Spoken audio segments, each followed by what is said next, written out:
ಸಂಜೆ ದನ ಹೊಡ್ಕೊಂಬಂದು ಬೂಸ ಇಟ್ಟು ಅಷ್ಟರೊಳಗಡೆ ನಮ್ಮಮ್ಮ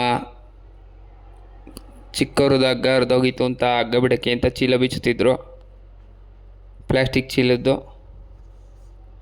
ಅದಾದಮೇಲೆ ಹಸು ಇಷ್ಟೊತ್ತಿಗೆ ಕರು ಬಿಡ್ತಾರೆ ಅಂತ ನೋಡ್ತಿತ್ತು. ಅವು ಬೂಸ ಕೊಡಿದ ತಕ್ಷಣವೇ ಅಲ್ಲಿ ಕರು ಬಿಡ್ತಾರೆ ಅನ್ನೋದೊಂದು ಅವಕ್ಕೆ ಗೊತ್ತಾಗ್ಬಿಡುತ್ತೆ. ಕರುನೂ ಅಷ್ಟೇ ಇಷ್ಟೊತ್ತಿಗೆ ಬಿಡುತ್ತೆ ಅಂತ ಕರು ನೋಡ್ತಿತ್ತು. ಅದಾದ ತಕ್ಷಣ ಕರುನ ಹಸಿಗೆ ಬಿಟ್ಬಿಟ್ಟು ಹಾಲು ಕುಡಿಯೋದಕ್ಕೆ ನಾವು ತಗೊಂಡು ಹೋದ್ವಿ ಹಾಲು ಕರ್ಕೊಳ್ಳೋಣ ಅಂತ.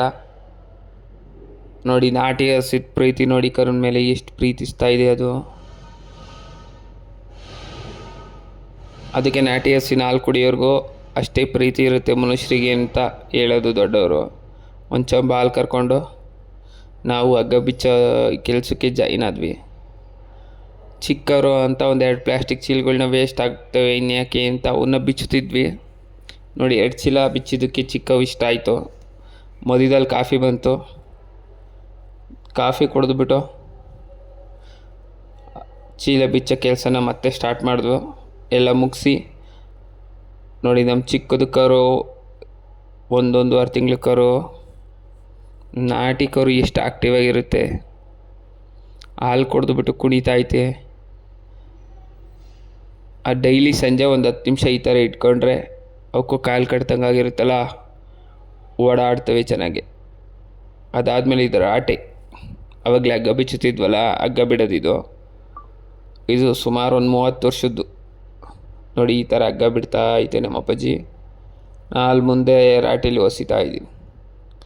ಈ ಥರ ಮೆತ್ತಗೆ ಒಂದು ಸ್ವಲ್ಪನೇ ಬಿಟ್ಟಂಗೆ ಅಲ್ಲಿ ಮುಂದೆ ಹೊಸಿತಾ ಇರ್ತೀವಿ.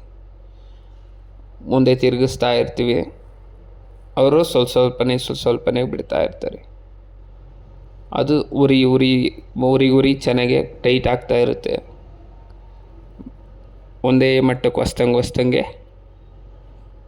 ನೀಟಾಗೆ ಹಗ್ಗದ್ದು ಇದು ಒಂದು ಸ್ಟಾರ್ಟಿಂಗಿನ ಒಂದು ಉರಿ ಇಷ್ಟುದ್ದ ಆಯಿತು. ಇದನ್ನು ಆ ಕಡೆಯಿಂದ ಈ ಕಡೆಗೆ ಡಬಲ್ ಮಾಡ್ಕೊಂಡು 2 ಮಾಡಿಕೊಂಡು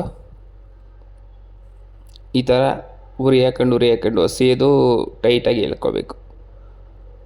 ಸ್ವಲ್ಪ ಲೂಸ್ ಬಿಡ್ತು ಅಂದರೂ ಉರಿ ಸೊಡ್ಲಾಗಿ ಲೂಸ್ ಆಗಿಬಿಡ್ತವೆ. ಈ ಥರ ಕೈಗೆ ಒಸ್ಕೊಳ್ಳೋದು, ಉರಿ ಹಾಕ್ಬಿಟ್ಟು ಟೈಟಾಗಿ ಎಳ್ಕೊಳ್ಳೋದು. ಇದನ್ನೆಲ್ಲ ತುಂಬ ಮುಂಚೆ ನಮ್ಮ ತಾತರ ಕಾಲದಲ್ಲಿ ಮಾಡ್ತಾಯಿದ್ದು. ಇತ್ತೀಚೆಗೆ 50 ರೂಪಾಯಿ ಒಂದು ಹಗ್ಗ, ಬಿಡೋವಷ್ಟು ಟೈಮು ಇಲ್ಲ, ಪೇಷನ್ಸು ಇಲ್ಲ ಅಂತ ಇತ್ತೀಚೆಗೆ ಬಿಡ್ತಿರ್ಲಿಲ್ಲ. ನೋಡೋಣ ಅಂತ ಮೊನ್ನೆ ಚಿಕ್ಕವ್ರಿಗಲ್ವಾ ಚಿಕ್ಕ ಹಗ್ಗ ಸಾಕು ಅಂತ ಟ್ರೈ ಮಾಡೋದು. ಈ ಥರ ಅಂದ್ಕೊಂಡಂಗೆ ಬಂತು ಹಗ್ಗ. ಏನೋ ಅಷ್ಟೊತ್ತಿಂದ ಬಿಡಿಸಿ ಎಲ್ಲ ಮಾಡಿದ್ದಕ್ಕೂ ಏನೋ ಬೇಜಾರೇನಾಗಲಿಲ್ಲ, ಚೆನ್ನಾಗಿ ಬರ್ತಾಯಿದೆ. ಈ ಥರ ಹೊಸ್ದಂಗೆ ಮುಂದಗಡೆ ಅವ್ರು ಹಗ್ಗ ಹಾಕ್ತಾ ಇರ್ತಾರೆ, ನಾವು ಈ ಥರ ಹೊಸ್ಕೊಂಡು ಟೈಟ್ ಮಾಡ್ಕೊತಾ ಇರ್ತೀವಿ. ಪ್ಲ್ಯಾಸ್ಟಿಕ್ ಚೀಲದ್ದು ಈ ಥರ ಹಗ್ಗ ಮಾಡೋದು. ಒಟ್ಟಿಗೆ ಒಂದು ಮಾರಾದರೆ ಸಾಕು ಅಂತ ಕರಿಗಲ್ವಾ ಚಿಕ್ಕರಿಗೆ, ಹಂಗಾಗಿ ಸ್ವಲ್ಪ ದಪ್ಪನೂ ಏನಿಲ್ಲ. ನೋಡಿ ಈ ಥರ ಫೈನಲಾಗಿ ಇಷ್ಟು ಒಂದು ಮಾರಿಗೆ ಸ್ವಲ್ಪ ಜಾಸ್ತಿ ಬಂತು ಸಾಕು. ಹೆಂಗೆ ಅಂದರೆ ಒಂದು 6 ತಿಂಗಳ ಬರುತ್ತೆ.